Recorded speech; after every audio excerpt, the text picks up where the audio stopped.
Hey everybody, this is D Hunter, bringing another action figure review. Today, we're going to be looking at the Neca Saw Ultimate Jigsaw figure. I got this guy at Target. I saw people as long as even a month ago finding this thing at Target. I've been looking and looking and looking, and I finally found him today. So let's take a look at the packaging.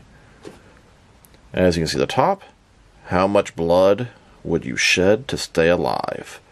We have the sort of head exploding mask from the first Saw film, Saw Ultimate Jigsaw.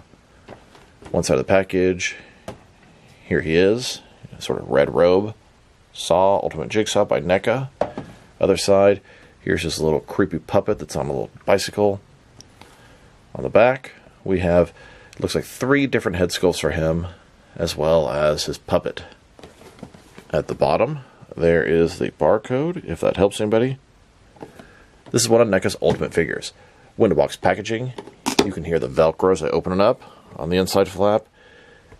Here's Jigsaw with his puppet, and then here he is in the package. So with no further ado, let's open him up. Alright, now that this figure out of the package, here he is with all his accessories laid out. He comes with quite a bit of really cool stuff.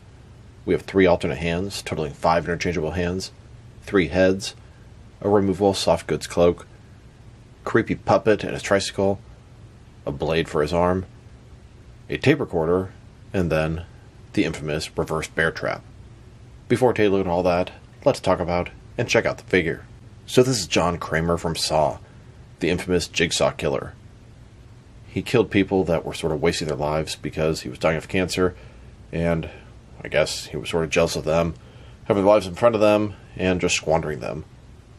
He's a serial killer that would put his victims into various traps, and they could potentially escape, but it's usually a price, or damn near impossible. Now, there have been, I think, 10 Saw movies, and he was in the first 3, but then I think he died, and his legacy continued, and he was around through a bunch of different various flashbacks. That being said, Neca made a figure of him a long time ago, and it had almost no articulation. I do have one of those, and we'll check that out later in the video. For now, let's take a look at this guy. So, starting with his face, John Kramer, and I'll tell you, that likeness is spot on. Good job, Neca. This is sort of how he looked in the first couple films. He had hair before the cancer, an older man, but the face just almost perfect. Look at that. He's got red robe. It's got a hood that goes up and down. I believe it has a wire on the inside. Then he has this robe. It also has wire going up and down. And with Velcros, you can easily open it up. Take a look at the body inside. Red shirt, black pants. Really liking the face. We'll take a look at everything else as we go in the video. And a closer look at his face and head sculpt, which I just cannot stress enough, is fantastic.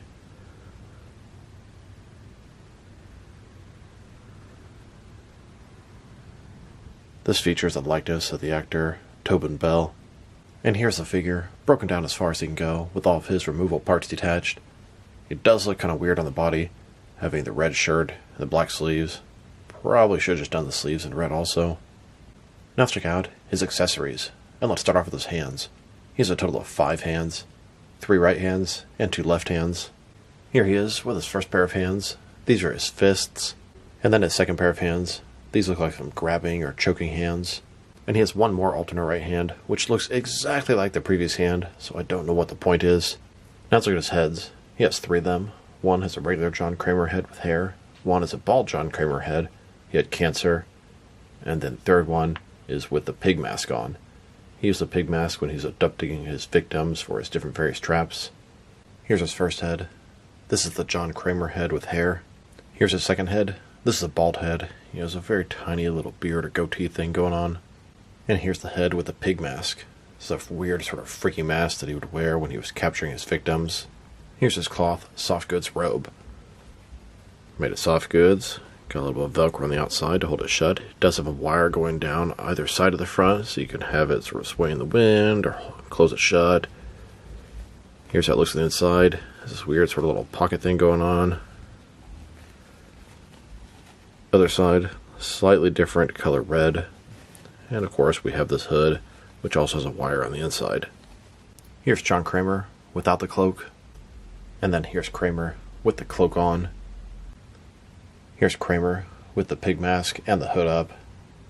He's sort of in disguise, capturing his victims. Now we have this little blade for under his arm. He'll remove his hand, put the blade there, and put the hand back on. Here's Jigsaw with that blade attached. Here's his tape recorder. As you can see, it's just a regular tape recorder. It has a tape there, it's all silver. It's got some different buttons on top. Tape recorder was huge, especially in the first Saw film. Here's Kramer holding onto that tape recorder. Thumb right on the buttons. Perfect fit. He's recording his message. Then we have this trap. This is one of the signature traps from the film. The reverse bear trap. It was around Amanda's head. She was wasting her life, addicted to drugs, etc. Now I'm surprised it doesn't have articulation. I actually expected it to be hinged here and open up, but it doesn't. It should fit around an action figure's face. And, I mean, that's the main part there, but it would have been cool if it could open up a little bit.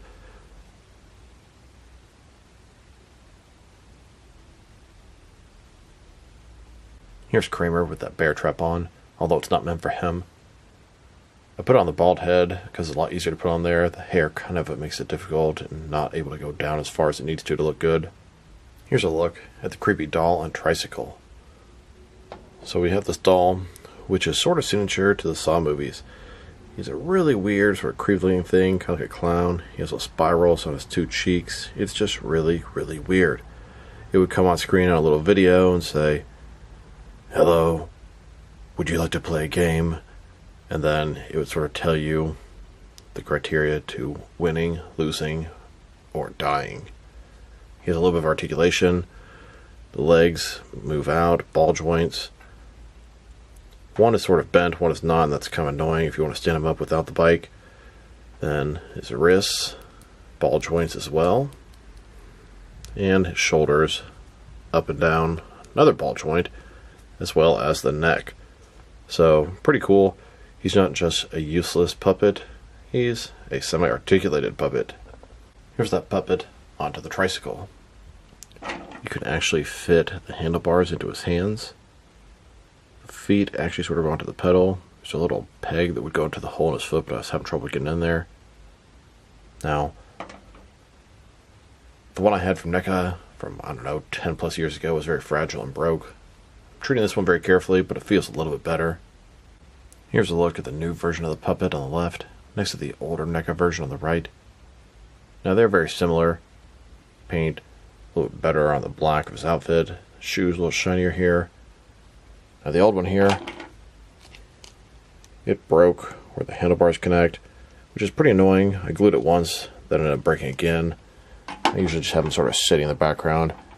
It's not super noticeable for the most part, but when you know it's that way, so I'll be very careful with the new one. Now I mentioned having the Neca one from about 10 years ago. Here's the new one on the left, and the older Neca one on the right. Now the older one, they made two different versions. One had the pig head, and one had the Kramer head. I chose to go with the pig head version, because it's just a little bit cooler. I can use him as a creepy killer, serial killer, etc. I actually think for a long time I had him with my black mask henchman, wearing this weird sort of mask. Here's my best way to try to make them look in a similar type pose. And there's a lot of similarities and differences, so let's take a look.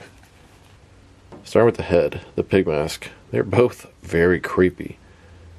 I do think it looks like it's a different sculpt. I mean, look at the hair and stuff. Definitely a little bit different, but very similar. Now, biggest difference is going to be the robe. He's got an all red robe, and his is red trim, and it's all done in black. They have very similar posed hands. Both have the blade. Legs in similar pose, but this guy has almost no articulation. All this one can do is move the elbow a little bit this way, arm up and down, wrist can rotate, waist swivels, and then the ankles, and that is it. Pre-posed in this horrible statuesque position, whereas this guy here has full articulation underneath. Huge, huge improvement. Now that we've taken a pretty good look at both the figure and his accessories, let's check out his height. From bottom to the top of his head, standing at about 7.2 inches tall, which can translate to 18 centimeters. And for his articulation, I took his cloak off because it obstructs a little bit of that. Start with his head. Of course, you can rotate side to side. You can look up and down a very good amount. You can tilt his head from one side to the other. Shoulders, ball joint, only goes out about this far, kind of disappointing. Up, down, around. He has double jointed elbows done in that unique Neca style. Here's the top part going up with rotation. Then the bottom part also with rotation. I've never been a big fan of that. I just think it looks pretty ugly, that extra piece between the bicep and forearm. His wrist can rotate and is going to be hinged. In his torso, he's got a ball joint. Rotate around, forward and back. Another one is waist. Rotate around, forward and back. Between the two, pretty good range of motion in the torso area. I get a little bit more out of the torso than the waist on him. Legs, complete as splits. Ball joints. They can rotate independently against the ball. They go forward that far, back not much. Single jointed knees, goes back a tiny bit less than 90 degrees with rotation. And then his ankle, forward and back, barely at all. Rotate, tilt, rock, and there we have it. Amanda wakes up, the newest victim of Jigsaw. She has a reverse bear trap around her head, very confused, doesn't understand what's going on. Then a little video of the puppet comes on, saying, "Hello, Amanda. You don't know me, but I know you. I want to play a game." She scrambles to escape, finally gets out of the chair. He gave her very specific instructions. If she wanted to live, she had to get the key out of her dead cellmate's stomach. There's a man lying on the floor, knife next to him, and as she starts to cut into him, she realizes he's not dead. But she does get the key, gets the bear trap off, just in the nick of time as it goes off right when she takes it off. At that point, she appreciated her life more. She was a drug addict, wasting her life away. After this, she actually ended up helping John Kramer. Here's a look at John Kramer setting up his trap with Amanda. Now let's check him out. Next is some other action figures, starting off with the original Neca Saw figure. Here's this newer version of the Neca Saw Kramer, next to the original version. Here's the Jigsaw Killer, next to a couple of Marvel Legends Jigsaw figures.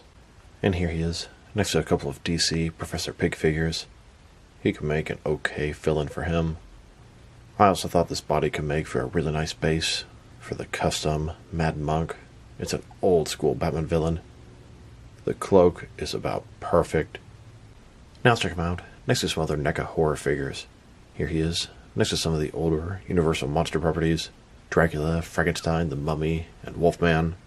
And here he is, next to some more Neca Universal Monsters, the Invisible Man, Creature in the Black Lagoon, Phantom, and the Bride of Frankenstein. Then, with a couple more recent Neca Horror figures, these are both from old black and white silent films that have been long forgotten and destroyed. Nosferatu and the Ultimate Professor Berg from London After Midnight. And now, with some more modern Neca Horror icons, Jason, Freddy, Leatherface, and Michael Myers. And here, with a couple more, the Ghostface Killer and Pinhead from Hellraiser. Now let's check him out, next to some action figures from different various companies, so we can see how he fits in, both scale and style-wise, in case you don't know which lines you can mix him with.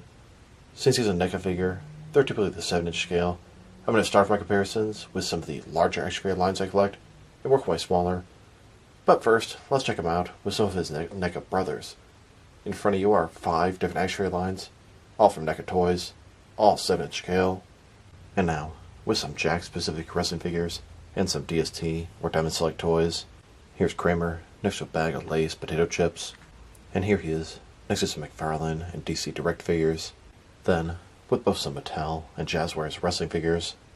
And now, with some Mezco and Mattel DC figures. Next, with some Mafex and Hasbro Marvel Legends. And finally, next to some SH figure arts and some Jazzwares Fortnite figures. So overall, I think this is a wonderful Jigsaw figure. He is fantastic. The accessories are outstanding. The different heads are great. The likeness is spot on for the actor. You have the regular head, the cancer head, and I guess the capture head. The reverse bear trap is a must-have accessory. That thing is so cool, although I wish it was hinged, but I do understand if they made it with a harder material, it could be very breakable. It has a little bit of give to it, a little bit rubbery, so you can kind of fit around an action figure's head. Probably best way to handle it. Tape recorder is also very cool. His articulation is a little bit limited, and I'm pretty sure the coloring on the original Neca Jigsaw is the proper color for the cloak. I don't remember it being all red, maybe one of the sequels. Beyond the little bit limited articulation in the knees and maybe the way the elbows look, the figure's awesome. If I had to rate this guy, I'm going to give him a very solid 8 out of 10. High rating in my book. Very nice figure. I've had a lot of fun with this guy. So this is D Hunter. Thank you guys for watching this video. If you liked the video, press like below. If you have anything you want to say about the video, add to the comment section. If you want to see additional action figure reviews from me, press subscribe. I do appreciate when you do that. Once again, this is D Hunter. Thank you guys for watching this video, and I'll talk to you guys real soon.